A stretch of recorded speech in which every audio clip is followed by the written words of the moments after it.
E se a única maneira de salvar uma espécie fosse alterar para sempre o seu próprio sangue? No início dos anos 1990, nos pântanos a oeste de Miami, restavam menos de 30 panteras da Flórida na natureza.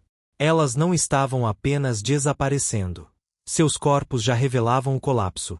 Caudas dobradas de forma anormal, defeitos cardíacos, fertilidade quase inexistente e machos nascendo com apenas um testículo, ou nenhum. Um estranho redemoinho de pelos nas costas aparecia em 94% desses animais, contra cerca de 9% em populações saudáveis de pumas. Em 1992, os cálculos apontaram um veredito assustador. Havia 95% de chance de a pantera da Flórida desaparecer em apenas 2 décadas. Então, em janeiro de 1995, o caçador texano Roy M. Sebride recebeu uma missão sem precedentes: capturar 8 fêmeas de puma no oeste do Texas, colocá-las em aviões e soltá-las na Flórida. Elas deveriam cruzar com os últimos machos. Não existia uma segunda tentativa, nem espaço para qualquer erro naquele experimento. O plano poderia salvar a espécie, ou apagá-la definitivamente. Antes de a genética começar a destruí-las por dentro, os seres humanos quase eliminaram as panteras da Flórida por fora. Durante décadas, esses felinos foram perseguidos, abatidos por recompensas, atropelados e expulsos das florestas onde haviam vivido por séculos.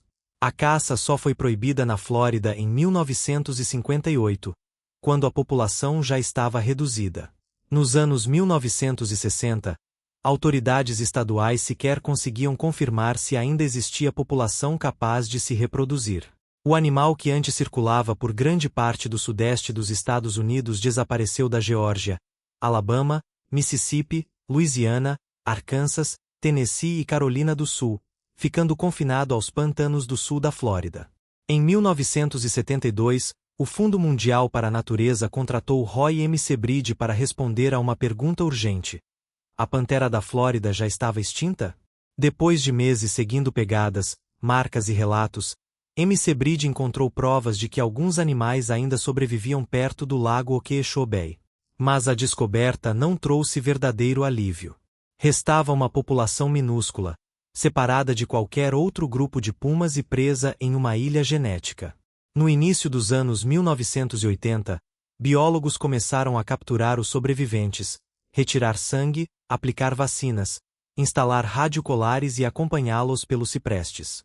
Foi então que perceberam que a caça havia terminado, mas outra ameaça continuava crescendo. No início dos anos 1980, cada pantera capturada se transformava em uma fonte de respostas. Biólogos coletavam sangue, aplicavam vacinas, instalavam radiocolares e devolviam os animais aos ciprestes. Entre os profissionais que lideraram esses exames estava a veterinária Melody Roelke. Ela esperava encontrar uma população pequena, enfraquecida pela perda de habitat. O que encontrou foi uma emergência biológica avançando silenciosamente. Algumas panteras apresentavam defeitos congênitos no coração. Muitos machos tinham testículos que não haviam descido corretamente, além de baixa concentração de espermatozoides e níveis elevados de células anormais. Parasitas e agentes infecciosos encontravam pouca resistência em organismos já debilitados. Cada exame revelava outra peça do mesmo desastre. Após gerações de cruzamentos entre parentes próximos, variantes genéticas prejudiciais tinham maior chance de aparecer em dose dupla nos filhotes. Rolk enviou amostras ao geneticista Stephen O'Brien, no National Institutes of Health, M. Maryland. A análise confirmou a suspeita. A diversidade genética da pantera da Flórida estava entre as menores já observadas em um grande mamífero. Os sobreviventes formavam, na prática, algumas famílias extensas reproduzindo-se entre si. De aproximadamente 30 animais restantes, apenas cerca de 6 fêmeas geravam filhotes. Muitos desses filhotes morriam cedo, apresentavam anomalias ou nunca conseguiriam se reproduzir. A espécie não estava simplesmente diminuindo.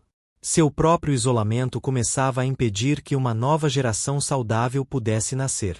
Em 1992, o diagnóstico não deixava espaço para ilusões. Se nada fosse feito, A pantera da Flórida tinha probabilidade de 95% de desaparecer em apenas 20 anos. Naquele outubro, geneticistas, veterinários, biólogos e representantes de agências se reuniram no Centro de Conservação White Oak, no norte da Flórida. Eles precisavam decidir se aceitariam uma extinção quase certa ou tentariam uma intervenção nunca realizada daquela forma em um grande predador livre. A proposta recebeu o nome de reforço genético, hoje chamado de resgate genético. O princípio parecia simples: trazer fêmeas de outra população de pumas, soltá-las no território da Flórida e permitir que cruzassem com os machos sobreviventes. Seus filhotes herdariam novas versões de genes que não haviam sido recicladas durante gerações de cruzamentos entre parentes. Isso reduziria a chance de duas cópias da mesma mutação recessiva se encontrarem e poderia recuperar fertilidade, sobrevivência e saúde. Mas escolher a população doadora era decisivo. Os cientistas selecionaram pumas do Texas porque, antes de estradas, cidades e áreas agrícolas isolarem o sul da Flórida, existia fluxo genético natural entre essas populações. Eles não eram invasores completamente estranhos, mas parentes separados pela fragmentação humana. Ainda assim, ninguém podia garantir que o plano funcionaria. A decisão seguinte colocaria em risco não apenas alguns animais, mas a identidade e o futuro de toda a população. Os pumas do Texas eram parentes próximos, separados dos animais da Flórida por isolamento recente. Mesmo assim, a proposta encontrou resistência imediata. Para alguns cientistas e gestores, introduzir genes externos poderia salvar corpos individuais, mas apagar a identidade da pantera da Flórida como população distinta. Se os descendentes carregassem cada vez mais ancestralidade texana, o projeto estaria recuperando a espécie ou substituindo-a por outra e preservando apenas o nome. Havia também um risco prático. Nenhuma equipe havia realizado um resgate genético desse tipo, naquela escala, com um grande carnívoro vivendo livremente. Experimentos anteriores envolviam populações menores ou condições muito mais controladas. Depois que 8 fêmeas fossem soltas nos Everglades, seus genes poderiam atravessar gerações. Se surgissem problemas inesperados, não haveria como recolhê-los. Mas rejeitar a intervenção significava aceitar uma população tão pequena e endogâmica que talvez desaparecesse dentro de uma geração. Até a logística parecia ameaçar o plano. Nenhuma agência governamental havia reservado dinheiro para transportar os animais do Texas até a Flórida. A National Parks Conservation Association decidiu pagar os voos, removendo um dos últimos obstáculos. Em janeiro de 1995, as autoridades federais e estaduais aprovaram a operação. Roy M. Sebride recebeu o sinal verde para seguir para o oeste do Texas e capturar 8 fêmeas. A partir daquele momento, a discussão científica terminava. Começava um experimento vivo e irreversível, conduzido no coração dos pantanos, capaz de redefinir para sempre os limites da conservação. Roy M. Sebride tinha 58 anos quando recebeu uma tarefa que poucos homens poderiam executar: localizar, capturar e transportar vivas 8 pumas fêmeas nas montanhas do oeste do Texas. Era um trabalho perigoso, exaustivo e sem margem para qualquer improvisação. Ele conhecia aquele território desde a juventude. Passará décadas seguindo rastros por cânions, encostas rochosas e cavernas onde grandes felinos desapareciam sem deixar sinais visíveis. Mas havia uma contradição impossível de ignorar. Durante boa parte da vida, M. Sebride havia caçado pumas para fazendeiros e programas de controle de predadores. As mesmas habilidades que ajudaram a retirar animais da natureza agora eram consideradas essenciais para impedir o desaparecimento da pantera da Flórida. Com cães especialmente treinados, sua equipe seguia rastros antigos até pressionar o felino contra uma árvore, caverna ou formação rochosa. Então, um dardo tranquilizante permitia examinar o animal sem matá-lo. Em áreas inacessíveis a veículos, os pumas sedados precisavam ser carregados por longas distâncias ou transportados em mulas através das montanhas. Durante os primeiros meses de 1995, M. Sebride capturou as 8 fêmeas solicitadas. Cada uma foi examinada, recebeu um radiocolar e foi preparada para uma viagem que mudaria a história da conservação. Elas deixariam o clima seco do Texas para viver entre ciprestes, água escura e vegetação densa no sul da Flórida. A primeira a chegar foi identificada apenas como TX-104. Tinha 4 anos, estava saudável e encontrava-se no auge físico. Em março de 1995, foi colocada em um recinto temporário, onde deveria permanecer aproximadamente uma semana antes da soltura. O plano parecia finalmente estar sob controle. Mas, apenas um dia depois, uma abertura inesperada transformaria aquela operação cuidadosamente planejada em caos. Um dia após chegar à Flórida, TX-104 transformou um procedimento rotineiro em uma fuga espetacular. Quando os tratadores abriram o recinto para levar água, a puma encontrou uma passagem, disparou pela porta e desapareceu entre a vegetação dos Everglades. Não houve semana de adaptação, soltura controlada nem equipe posicionada para acompanhá-la naquele instante. Ela simplesmente entrou no pântano por conta própria. TX-104 sobreviveria livre por 3 anos. Em 1998, foi encontrada morta por um disparo ilegal. O responsável nunca foi identificado. As demais fêmeas foram liberadas durante a primavera e o verão de 1995, em áreas como Everglades National Park, Big Cypress National Preserve e outras terras protegidas do sul da Flórida. Todas carregavam radiocolares, permitindo que biólogos seguissem seus movimentos por avião. Mas o experimento começou a perder participantes. Uma das pumas morreu após ser atingida por um veículo. Outra foi baleada. Uma terceira morreu em circunstâncias difíceis de esclarecer, durante uma gestação. Das 8 fêmeas transportadas do Texas, somente 5 permaneceriam disponíveis para cumprir o objetivo central da operação. Agora, o futuro de toda a população dependia de encontros que ninguém poderia controlar. Em algum ponto daqueles pantanos, essas 5 pumas precisavam localizar machos da Flórida, aceitar um território desconhecido e produzir filhotes férteis. 3 anos depois, os sinais finalmente começaram a aparecer. E o que os pesquisadores encontraram surpreendeu até os defensores otimistas do plano. 3 anos depois, os biólogos começaram a encontrar a resposta decisiva.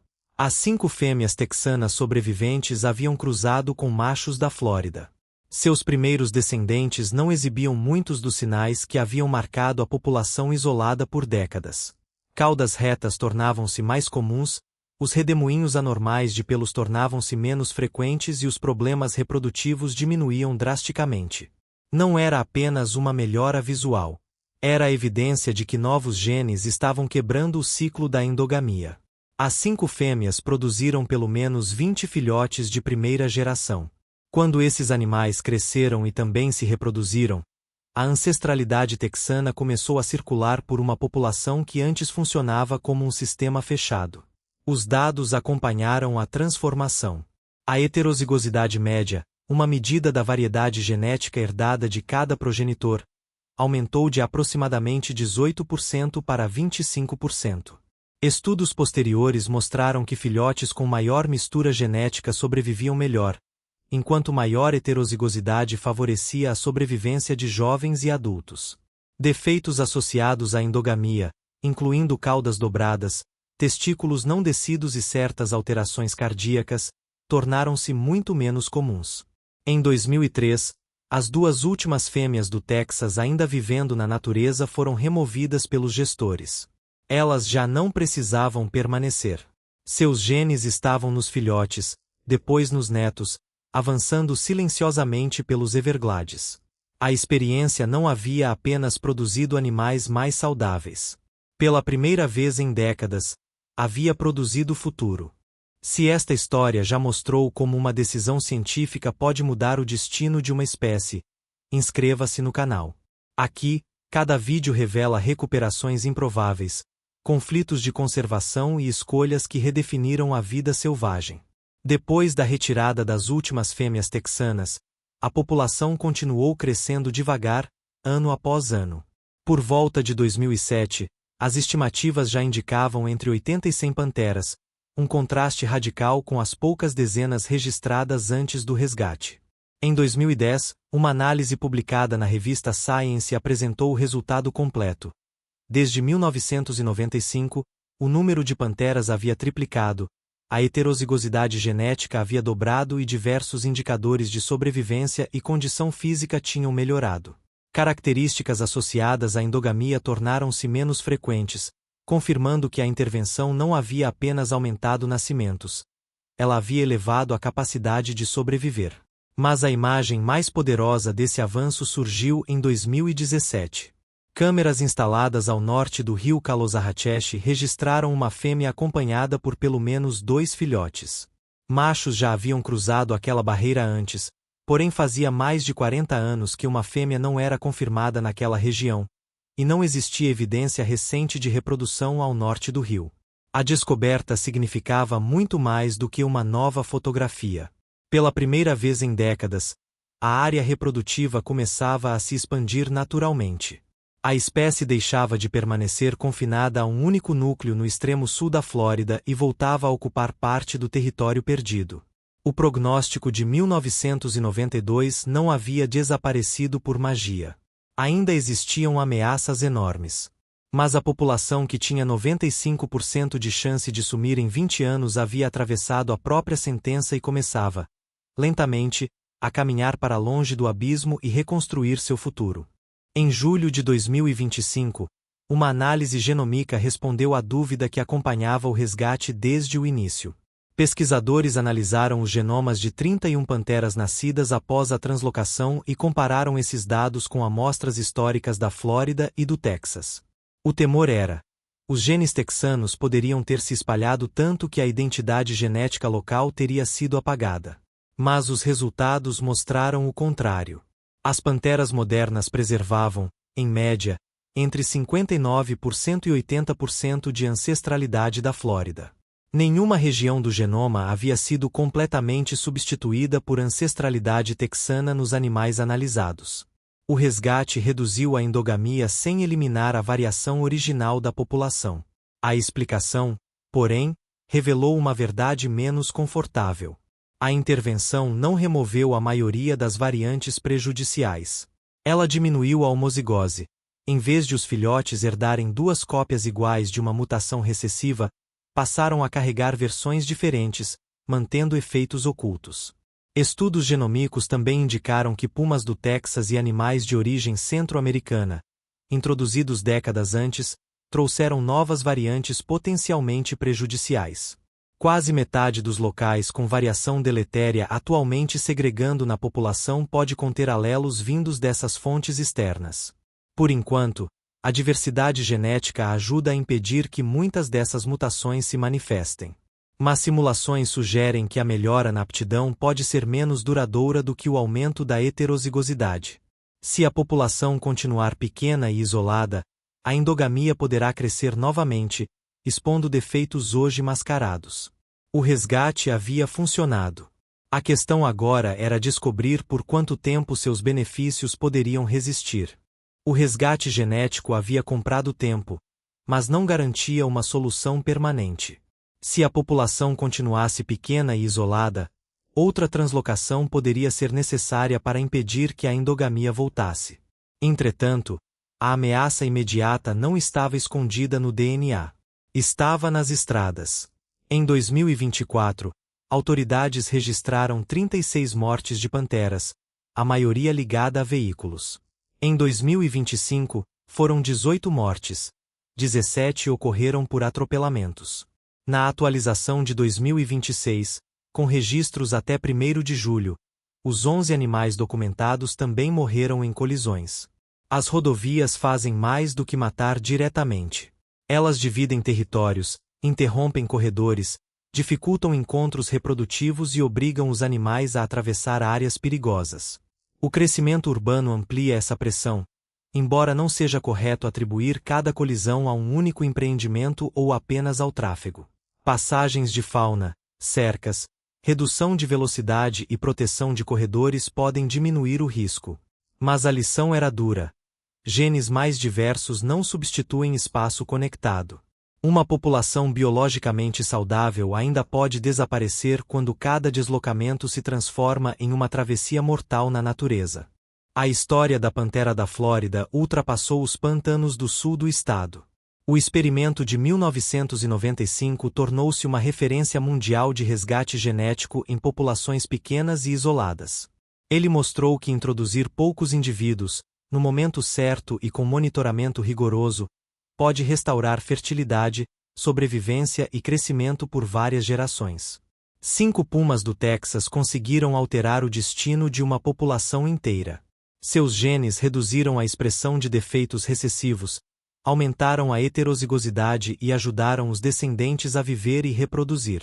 Mas o resultado também expôs o limite dessa ferramenta. O resgate genético não reconstrói florestas, não cria corredores e não impede veículos de atravessarem o território de um animal. Manter essa população exigirá habitat protegido, conexões seguras entre áreas naturais, passagens de fauna, monitoramento genômico e, talvez, novas translocações planejadas. Sem essas medidas, os benefícios obtidos em 1995 podem enfraquecer enquanto a população volta a se isolar. As panteras que vivem hoje no sul da Flórida descendem do pequeno grupo sobrevivente e das 5 fêmeas texanas que conseguiram reproduzir. Elas não são uma cópia intocada da população antiga. São uma população transformada, que preservou parte de sua ancestralidade local porque recebeu ajuda antes que fosse tarde.